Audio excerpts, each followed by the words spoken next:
I'd love for it to work, but we wouldn't use the name Privilege. Teddy Long did come up with that name. He doesn't own the rights to it. He didn't come up with the group. I did. Now he's starting another group called Privilege, and I mean, and I'm happy for him. And I think Teddy needs him. He is a pioneer, in what he did and what he had to overcome. But I just didn't see eye to eye on him on a lot of things. He wanted me to do a finish this way, and I'm like, are you really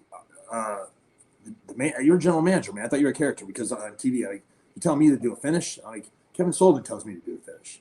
I'm gonna listen to Kevin Sullivan, and and Teddy has some great ideas, but but this finish is, that's my cup of tea. Man. I've been doing this for long enough.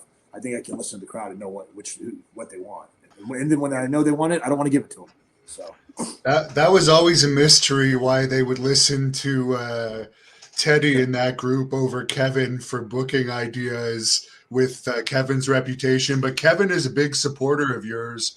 Could you tell us a little bit about your relationship with Kevin? The question was Kevin Sullivan. So I came across Kevin Sullivan when he was with WWF before he headed down to Florida, and I mean the crowd loved him, and he was man, and they loved him. And I'm like, man, this guy is and then he disappeared. I'm like, well, where'd he go?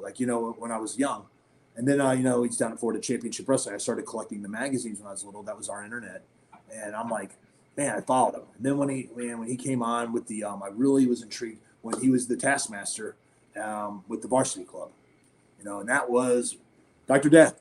They had Mike, what's his name? The guy from Syracuse, Bray Wyatt's dad, Mike Rotundo. And then you had Ricky. It was before Scott Steiner got there. It was Rick Steiner. So you had 3 All-American wrestlers, and they wore their leather jackets and all that. I'm like, yeah, that's awesome, man. You could have almost been a member of the Varsity Club if you would have been in that era. Yeah, you would have been the Varsity Club, exactly. And he was the man. So I never got a chance to meet him or work with him until SWE.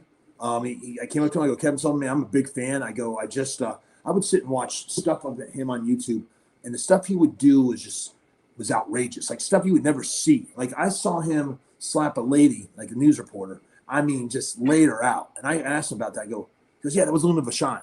And when I got back to the locker room, she's like, could you hit me harder?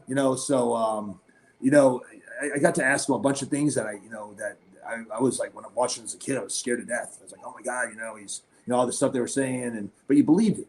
So when I came in SWE and I saw I had a chance to work with him, I wasn't going to try to be like him because I never could be. I wanted to have that type of heat that he had. I wanted to do things, push the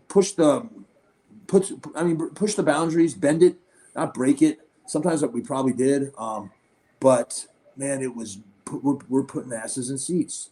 And he was a big fan of Privilege. He loved it. Thank you for watching the Hannibal TV. Please like this video if you enjoyed it and click the subscribe button to not miss any of our latest shoot interviews, match videos, or news updates.